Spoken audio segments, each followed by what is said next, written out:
Actually, my introduction today should be as a student, former student of JNU.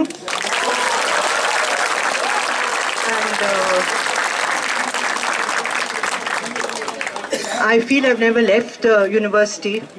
And the day before some of the students were arrested, I was going to the hospital and I saw the police there. And I am a tough lawyer, I think, but that was a day that I said, it was such a horrible sight to see police with machine guns outside JNU. So I would like to first congratulate the JNSU and the teachers and the staff for an extremely mature way of tackling a very difficult situation.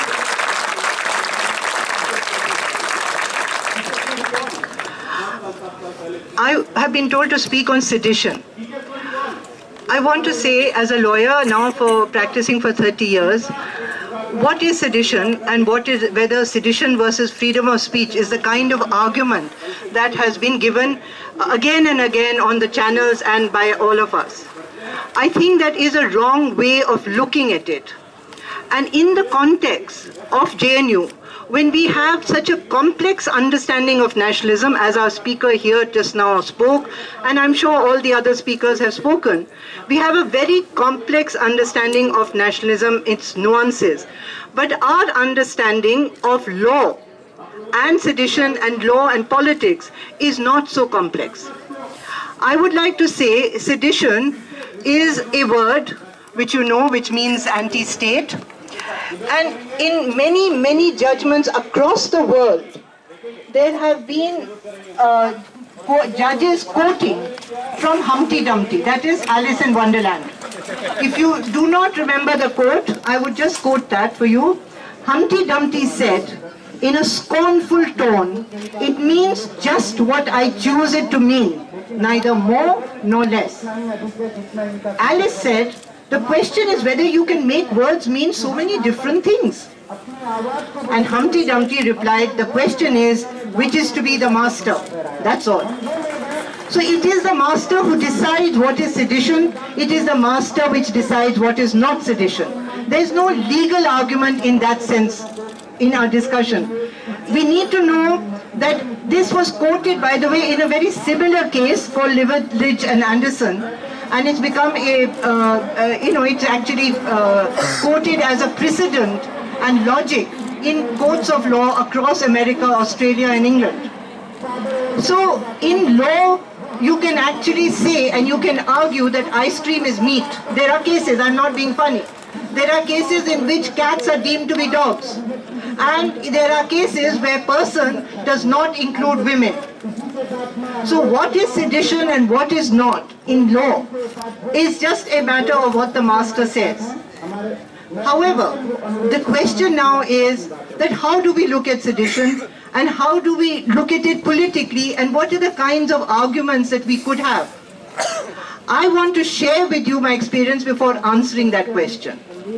I came to JNU at a time when, in 77, just after the emergency, and I want to share with you my experiences, and I would like to tell you, I know it's very unpopular among my comrades, but I am nationalistic. In fact, I have always said in every book that I've written, about 16 books, I have said that I'm an Indian national. But my nationalism is not going to be defined by Mr. Modi or any government or state. So when I came to JNU, it was during those days, in 70s, I met Naga students. At that time, Naga, just to use the word Naga, was as serious as to talk about Kashmiri right to self-determination. You couldn't use it. And we had one meeting on the Naga issue in the Center for Medicine, Social Medicine, and those guys were arrested.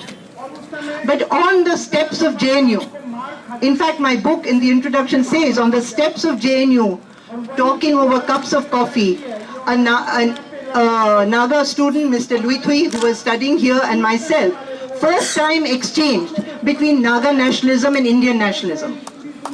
And as a result of those discussions, there was a first fact-finding team which went to Ukhrul, which is on the Burma border, this is Naga area, and there we first found Armed Forces Special Powers Act. And I was shocked as an Indian that how on earth can nation building mean torturing people and basically killing them. So at that time when we came back and there was a report. But coming back to JNU, the students in JNU, the Naga students in JNU were in the process of forming a human rights group called Naga People's Movement for Human Rights.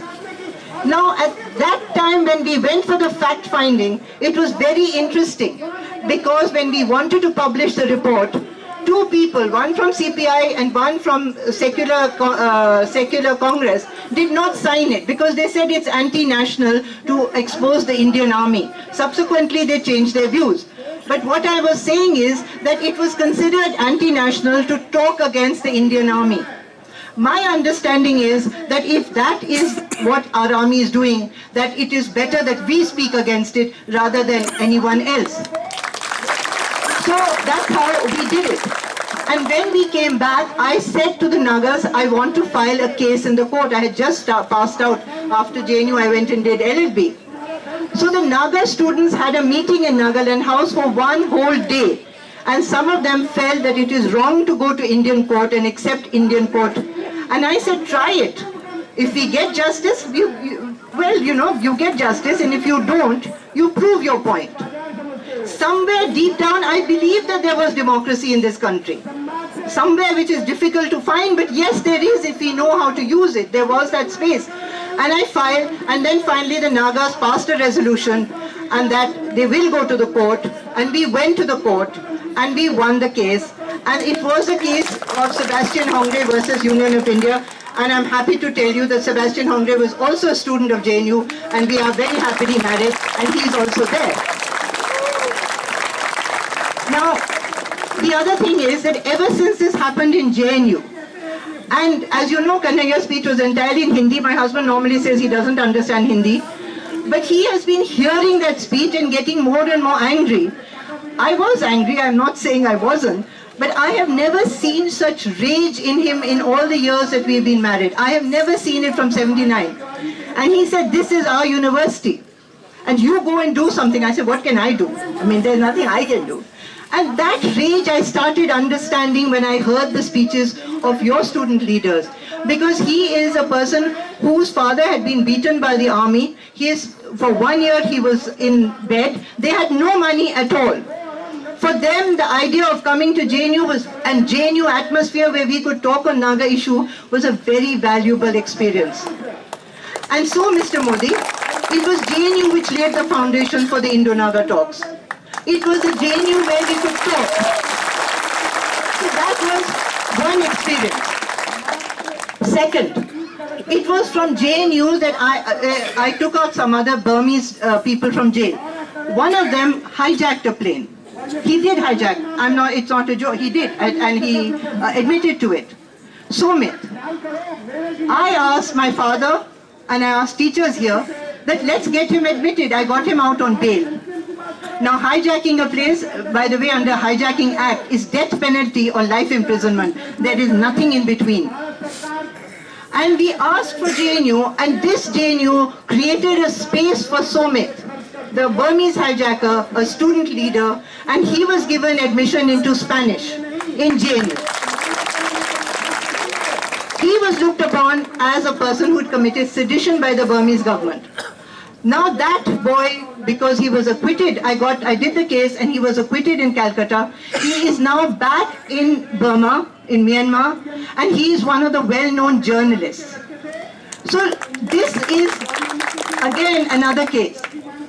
Third, in 84, when there were riots of the Sikhs, and some of us, 4 or 5 of us, rescued the teachers from Guru Hardayal Singh, and they were in my house. And the people in my house, in fact, someone from the Indian Army came and told me that, you have put the colony in danger by rescuing fellow citizens, Sikh citizens.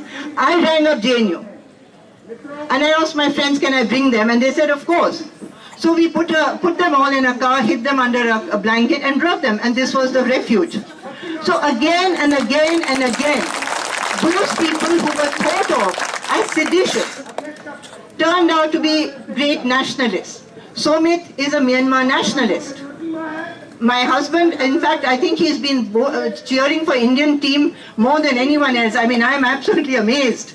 So I said, now you're becoming an Indian nationalist. He said, well, now that I'm in India, I might as well cheer. So this is what JNU was. This is what JNU is. And I am unashamedly saying, and in our marriage, by the way, and I don't share these personal facts, but in this situation, we actually, on our marriage day, we said, the priest who was blessing, I had a civil marriage, but the blessing, I said, I'm an Indian, he's a Naga, he's a Christian, I'm not. So the question is that this was the space in which we can discuss issues. This is a place where from people who may be what the state defines sedition become into nationalists. This is a place where there is this is a space where we can have discussions in a meaningful way. So the question really is not of freedom of speech, that's an individual right. What the problem with human rights is and lawyers is that they only look at individual rights. They do not look at the historical circumstances in which a certain situation has arisen. History is not evidence in a court of law. So they will not look at the history, they will not put it in, which they should. So the lawyers reduce the whole movement into little rights for individuals. And it was my training in the Center for Historical Studies, and it is that training alone which has equipped me to be able to take up these issues in a much wider way in the court of law, in a way that I can put in and weave in our understanding of nationalism into the court. And that's how it has been that I could expand and set precedents. And it was only the training which I got here. And I emphasize this again and again. And lastly, because I have been introduced as Afzal's lawyer, why did I take it up? Why did I take up Gilani and Afzal's case? It was for the same reason. It was because I felt that what is more patriotic, to defend the Indian Constitution or to defend corrupt police officers who were framing. So this is what I believe, that unfortunately, which is the weakest link in our left movement, liberal left movement, is the lawyers themselves, because they do not lose legal imagination. There is not a JNU type of situation for lawyers. We need a much deeper understanding of law and politics. We need better arguments for defending. And therefore, it is a challenge, one of the challenges before the JNSU, before the student leaders and all of us, is how do we evolve arguments as subtle as the arguments which you are hearing every day on the history of nationalism. That there are different views. Different members of the union have different views of nationalism. And they have a right to it. And they do not be pitted against other, make one approver and make one national, one anti-national. How do we keep the integrity of JNU and save our leaders, student leaders, and make sure that the whole debate is not put into individual rights? And that's what the media also does. It does not see the subtleties. We are always told that one individual they'll pick up. There will be one right. Do you agree? Is it freedom of speech? Is it not? It's not freedom of speech. It is a question of a space in campus. Just as Parliament has special privileges, campuses by tradition have been places for discussion. And this needs to be argued and discussed, that without campuses, you can't develop a nationalism. Because without a campus, you can't have discussions on all these complex issues. And finally, what I want to say is that what is security of India? After all, of course, our soldiers are there and they are defending Taichin. But who are they defending it against? They are defending it against, say, militants who come inside, and they are defending it against our own people who are alienated. The fact is that the only security India can have is the people inside the country are not alienated, the people inside the country are not disaffected. So in order to do that, when I did the case of Afzal and I did the case of Gilani, that was to prove to the people of Kashmir that there is a space. Do not identify this country with Modi. Please identify the country with all of us Indians who are willing to listen. And that is what I was trying to do. And there was in my letter, which I found very interesting, from Afzal Guru in a letter which he wrote 8 pages, in which he wrote to me that I have no objection to your patriotism. I have a problem with Mr. Modi's nationalism. So, as I said, and as I think every single speaker has said before me, this is not a battle between nationalists and anti-nationalists. This is a battle of different visions of nationalism. And I believe we are right and they are wrong. Thank you.